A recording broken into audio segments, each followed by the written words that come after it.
We also had a question that was around acids, but specifically was mentioned citric acid and citrates. And this is an area where I'm seeing more and more people have issues. And I suspect this one is related to the overlap, if you will, of oxalate and histamine. So bear with me for a moment because it's not necessarily just one potential issue there. It can be more than one. So, first of all, a lot of us may be taking supplements like magnesium citrate or calcium citrate or some citrate form. And we will have heard that these citrates are good for those who are dealing with oxalate. So, why is that? The reason that these citrates are recommended is that citrate and sort of by extension, citric acid are known to help to keep oxalate in suspension in a liquid. So what does that mean? It means that if you're inclined to kidney stones, citrates or citric acid is your friend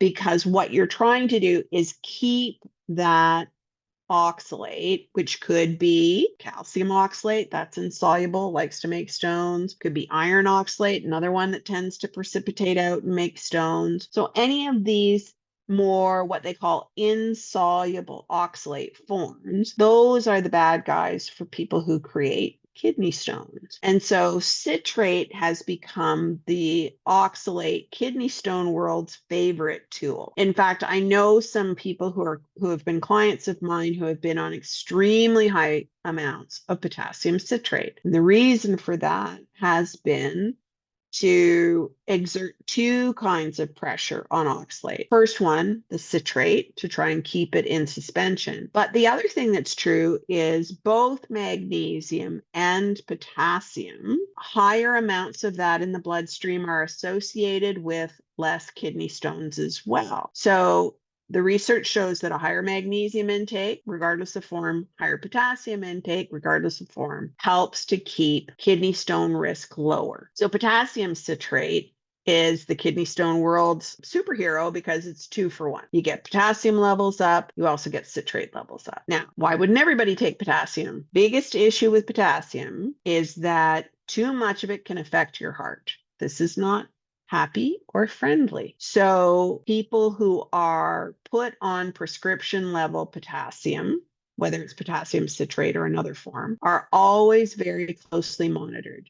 Too much potassium hitting your bloodstream all at once can affect heart rhythm. So do not do that. While I do think getting some extra potassium can be helpful, you want to get that through diet ideally or small amounts in supplement, but never large amounts. So that's number one. But the citrate can be helpful or it can be harmful. The reason why it can be helpful or harmful depends on your body's sensitivity to citrate. And for a lot of people who have bladder irritation, citrates are not their friends, can cause irritation to the bladder wall. Citrate may also be a problem because there's a lot of talk on the internet about citrate being derived from fungal cultures. So some people may be extremely sensitive to mold or other fungus exposure, and that may be a problem. And honestly, for some people, citrate just doesn't work, and they may have to look at another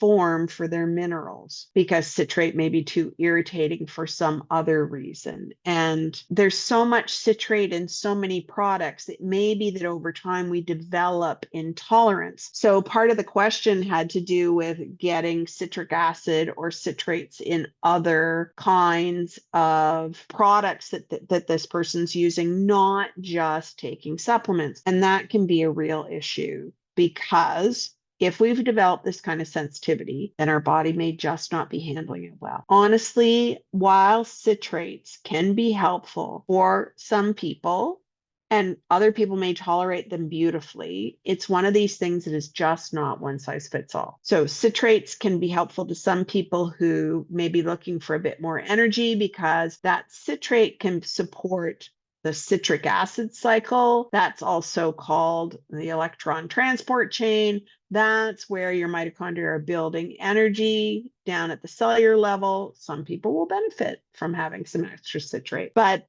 it's quite possible that there are many of us who might want to look at varying what form we are getting of minerals in particular, because they tend to be bound to citrates, or what preservatives are being used in products, because citric acid is also used that way. One of the things you can do if you're taking a mineral supplement is look at something like a magnesium malate. Malate can also support energy levels. It's a nice option for people. You can look at like carbonate forms. You may not absorb as much, but it can be good for the gut. There's a pH benefit. When it comes to things like potassium, you have potassium gluconate, which is another option. That's the kind of potassium you would normally find in a plant. So I have taken that as an alternative to citrate and as an alternative to the kinds of electrolyte drops, which sometimes will bind your potassium to chloride like a salt. With magnesium, there are so many options out there. It's amazing. So you can get a 3-in-8, you get a taurate, you can, take it in electrolyte drops as a magnesium chloride. There's all kinds of options there. But if you are finding that you have some difficulty with certain kinds of organic acids, then you may want something for a supplement where it's chelated to some other kind of amino acid where your body's going to handle it better. Sometimes I think we overdo some of these, particularly the kinds of acids that are used as preservatives, and really overload the body. If you're having problems with some of these things, and it really does look like it's an acidity issue, you may want to look at products and supplements which are buffered as opposed to non-buffered. So something that would contain a bicarbonate might be an option. And you might even want to take something like simple ordinary baking soda in some water and do that between meals or before bed to give your body some pH resources so that maybe it's going to be able to handle